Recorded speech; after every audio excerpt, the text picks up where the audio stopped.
Hi friends, आज मैं आपको एक बहुत ही इंटरेस्टिंग टॉपिक के बारे में बताना चाहती हूँ। आप you might get 100 videos regarding this topic and still this topic is most interesting to most of the pregnant women. मतलब ज़्यादातर गर्भवती महिलाओं के लिए ये टॉपिक बहुत ही अट्रैक्टिव होता है, बहुत ही इंटरेस्टिंग होता है। तो सब लोग ये जानना चाहते हैं कि क्या हमें किसी वीडियो में कुछ नया मिल जाए जिससे नॉर्मल डिलीवरी के चांसेस बढ़ जाएँ। तो मैं आपको कुछ टिप्स देना चाहती हूँ जिससे कि नॉर्मल डिलीवरी के चांसेस बढ़ते हैं। फर्स्ट एंड फॉरमोस्ट, अगर आप प्री कंसेप्शनल काउंसलिंग करवाते हैं, मतलब प्रेगनेंसी होने के पहले काउंसलिंग करवाते हैं आपकी, जिसमें कि आपका ओवरऑल हेल्थ चेकअप होता है और ये जाना जाता है कि आपको कोई मेडिकल डिसऑर्डर तो नहीं है। तो प्रेगनेंसी प्लानिंग, तो first tip is plan your pregnancy. अगर आपको ब्लड प्रेशर है, थायराइड है, डायबिटीज़ है और वेट ज़्यादा है, तो आप पहले इन सब चीज़ों को कंट्रोल कर लीजिए और उसके बाद प्रेगनेंसी प्लान करिए। और ये सब चीज़ें इसलिए इम्पॉर्टेंट हैं, देखिए, क्योंकि अगर पेशेंट को प्रेगनेंसी के दौरान डायबिटीज़ हो जाता है, ब्लड प्रेशर हो जाता है, और जो बहुत ओबीस पेशेंट्स होते हैं उसमें बहुत सारे रीज़न्स ऐसे निकल आते हैं कि हमें बच्चे को या माँ को बचाने के लिए सिजेरियन करना पड़ जाता है। तो सबसे पहले तो मदर की ऑप्टिमम हेल्थ इम्पॉर्टेंट है before planning a pregnancy. Then हम सेकेंड टिप के बारे में बात करते हैं, जो कि है diet and nutrition in pregnancy. Because बहुत सारा ज़ोमैटो है आजकल और स्विगी है और इस तरह की बहुत सारी चीज़ें हैं जो हम फ़ोन कॉल पे ऑर्डर दे सकते हैं and we can get all kind of food. तो हमें किसी भी तरह का खाना घर पे पहुंच जाता है, तो हमारे लिए खाना ऑर्डर करना बहुत ईजी हो गया है।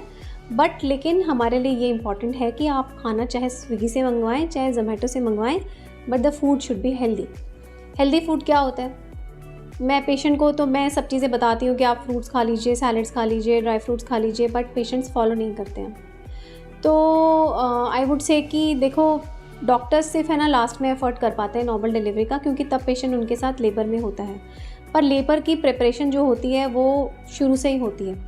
पुराने ज़माने में ऐसा सब बोलते हैं कि मैम, पेरेंट्स आते हैं साथ में, मदर इन लॉ आती हैं, मदर आती हैं, मैम हमारे ज़माने में तो सबकी नॉर्मल हुआ करती थी, रेयरली सुनते थे कि ऑपरेशन होता है। आजकल आप तो सब लोगों का ऑपरेशन कर देते हैं या सब में ऑपरेशन बताते हैं। तो मैं आपको कॉन्सेप्ट बता देती हूँ। एक्चुअली लाइफस्टाइल में बहुत डिफरेंस है। जो रूरल इंडिया के पेशेंट्स हैं, अभी भी उनमें नॉर्मल डिलीवरी ज़्यादा होती हैं, क्योंकि वो लोग बहुत ज़्यादा हार्ड वर्किंग रहते हैं। उनके लिए खेतों में काम करना और बहुत ज़्यादा चलना रहता है, और वो घर में भी, उनके घर में एनिमल्स होते हैं, उनका ध्यान रखना और घर का A to Z cooking work वही करते हैं। तो जो अर्बन पॉपुलेशन होती है वो इमेजिन भी नहीं कर सकती कि रूरल पॉपुलेशन जो है वो किस डिग्री का काम करती है। इवन इन प्रीवियस टाइम, जब हमारे पेरेंट्स और ग्रैंड पेरेंट्स होते थे, तो उनकी लाइफ भी बहुत ज़्यादा बिजी होती थी। If you can listen to their stories, तो वो ज़्यादातर ये बताते हैं कि वो लोग दिन में सुबह 4 बजे, 4:30 बजे उठ के काम करना शुरू हो जाते थे, क्योंकि अगर वो ऐसा नहीं करते थे तो उनका काम टाइम पर फिनिश ही नहीं होता था। बट लेकिन आजकल तो हम 8 बजे उठते हैं, 9 बजे उठते हैं, और हमारा रूटीन जो है वो 9 बजे से स्टार्ट होता है। तो आपको अपना एक्सरसाइज रूटीन एक रेगुलर मेंटेन करना है, क्योंकि लाइफस्टाइल चेंज हो गई है। तो हम ये तो नहीं कह सकते पेशेंट को कि आप सुबह 4 साढ़े 4 बजे उठकर एक्सरसाइज करो। बट लेकिन 4th मंथ के बाद, 14 वीक्स के बाद रेगुलरली पेशेंट को या तो किसी फिजियोथेरेपिस्ट, प्रेगनेंसी फिजियोथेरेपिस्ट आजकल होते हैं, उनके साथ कनेक्ट हो जाना चाहिए, और अदरवाइज़ किसी भी तरह का योगा उनको 14 वीक्स ऑफ प्रेगनेंसी के बाद स्टार्ट कर देना चाहिए।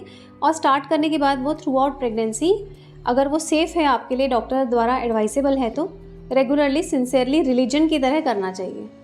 सो ये हो गया आपका second tip, which is exercise. Now third is diet and nutrition. So now I am taking diet and nutrition. So third point is diet and nutrition. मेरे पास पेशेंट आता है, मैम प्रेगनेंसी में प्रिकॉशंस, प्रेगनेंसी में क्या, तो मैं एक simple सा सेंटेंस पेशेंट को बोलती हूँ, be happy and eat healthy. तो आपको हेल्दी फूड खाना है। हेल्दी फूड वो होता है जो डायरेक्टली नेचर से जितना कम प्रोसेस्ड होता है वो हेल्दी फूड होता है। जैसे कि स्प्राउट्स हैं, कोकोनट वाटर है, पनीर है, and daily 1 bowl of fruits and 1 fistful of dry fruits. एक मुट्ठी भर के आपको सूखा मेवा खाना है, और एक पूरा बड़ा कटोरा भर के आपको डेली फ्रूट्स खाना है। ये सब चीज़ें सिर्फ आपको ही ओवरऑल हेल्दी नहीं बनाते, और आपका जो डेवलपिंग बच्चा है अंदर, वो भी ये सब चीज़ें अगर आप खाते हो तो वो ज़्यादा इंटेलिजेंट, उसका ग्रोथ और उसका डेवलपमेंट डिलीवरी, प्रेगनेंसी के दौरान और डिलीवरी के बाद बेटर होता है, क्योंकि बहुत सारी चीज़ें जब पेशेंट प्रेग्नेंट होती हैं तो अंदर ही स्टार्ट हो जाती हैं। Now fourth is breathing exercises. बहुत सारी ब्रीदिंग एक्सरसाइजेज योगा में इंक्लूडेड हैं, बहुत सारी ब्रीदिंग एक्सरसाइजेज फिजियोथेरेपी वाले करवाते हैं, जो आजकल रेगुलरली प्रेगनेंसी फिजियोथेरेपी देते हैं। ब्रीदिंग का सिर्फ रोल नॉर्मल डिलीवरी के लिए ही नहीं है, ब्रीदिंग का रोल इस चीज़ में भी है कि जो ब्रीदिंग पैटर्न होता है वो पेशेंट को लेबर के दौरान लेबर पेन्स बेयर करने के लिए बेटर प्रिपेयर करता है। तो ब्रीदिंग एक्सरसाइजेज भी पेशेंट को 4th-5th मंथ से स्टार्ट कर देनी चाहिए। अब बहुत सारे कॉर्पोरेट सेक्टर के पेशेंट्स आते हैं, they are 10 to 12 hours busy with their work, उनकी सेडेंटरी लाइफस्टाइल है, बैठे ही रहते हैं, उनका कोई चलने फिरने का काम नहीं होता। तो वो ये बोलते हैं कि मैम हमें टाइम नहीं मिलता, हम वी कांट मेक इट, हम नहीं कर पाते। तो मेरा उनसे रिक्वेस्ट है कि आप कैसे भी करके टाइम निकालिए, क्योंकि वो बच्चे के ना सिर्फ फिज़िकल डेवलपमेंट के लिए बल्कि बच्चे के मेंटल डेवलपमेंट के लिए भी बहुत ज़्यादा इम्पॉर्टेंट है। और मैं इस बात पर अभी एम्फसाइज़ करना चाहती हूँ कि आजकल क्योंकि हमारी लाइफस्टाइल ऐसी है और इस तरह का हमारा खाना पीना है, उसकी वजह से ओवरऑल जो अभी नेक्स्ट जनरेशन आ रही है उनका जो IQ लेवल है, उनकी जो मेंटल एबिलिटी है या जो उनका फिज़िकल डेवलपमेंट है, वो इस जनरेशन से थोड़ा सा लेस है। किसको पसंद आएगा कि उनकी अगली जनरेशन उनसे कम होनी चाहिए? सब यही चाहते हैं कि जैसे हम हैं हमारा बच्चा उससे हमारे से बेटर होना चाहिए। तो उसमें ये सब बहुत इम्पॉर्टेंट है कि हम हेल्दी फूड खाएं और किसी भी फॉर्म ऑफ एक्सरसाइज को करें। पहले लोगों को अलग से एक्सरसाइज नहीं करना पड़ता था क्योंकि उनका रूटीन ही इतना ज़्यादा हेक्टिक था कि एक्सरसाइज की ज़रूरत नहीं थी। पर लेकिन अब ऐसा तो नहीं है, हमारे पास दुनिया भर के सारे कंफर्ट हैं, हमें तो घर के बाहर निकलते ही गाड़ी मिल जाती है। तो इसलिए हमारे लिए एक्सरसाइज करना ज़्यादा इम्पॉर्टेंट हो जाता है। आपको बहुत सारा पानी पीना है और बहुत सारा पानी पीने से ओवरऑल बॉडी वेल हाइड्रेटेड रहती है, डाइजेशन बेटर होता है, फूड डाइजेशन इम्प्रूव होता है और बॉडी का वेट ऑप्टिमाइज़ होता है। एंड 7th पॉइंट इज़ कि हमें अपना वेट जो होता है वो ऑप्टिमम मेंटेन करना है। नॉर्मली एक नॉर्मल हेल्दी पेशेंट जो होती है जिसका वेट नॉर्मल रेंज में होता है, उसको प्रेगनेंसी के दौरान जो वेट गेन होता है वो 11 से 15 किलो अलाउड होता है। तो हम पेशेंट को एक ऐसे बताते हैं कि भाई आपको हर महीने 1 से 2 किलो वेट गेन करना है। तो बाय द टाइम उसकी डिलीवरी होती है तो उसका 11 से 14 किलो वेट गेन हो जाता है। जो लोग जिनका वेट हायर साइड पर है उनको हम ये बोलते हैं कि आप फर्स्ट 5 मंथ्स तक अगर वेट गेन नहीं करेंगे तो आपकी प्रेगनेंसी पे कोई इम्पैक्ट नहीं आएगा, और जो बचे हुए मंथ्स बचे हैं, बाकी के 4 महीने जो बचे हैं, उसमें आप महीने में 1 किलो वेट गेन भी करेंगे तो वो बच्चे की ग्रोथ और डेवलपमेंट के लिए सफिशिएंट है।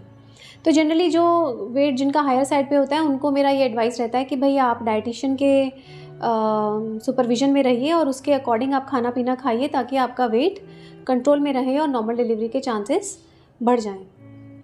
नाउ लास्ट थिंग इज़ कि मीटिंग एन एक्सपर्ट। आजकल बहुत सारे एक्सरसाइजेज़ एंटीनेटल फिजियोथेरेपी होती है जिसमें बहुत सारे एक्सरसाइजेज़ 5th-6th मंथ से चालू हो जाते हैं, जिससे कि नॉर्मल डिलीवरी होने की पॉसिबिलिटी बढ़ जाती है।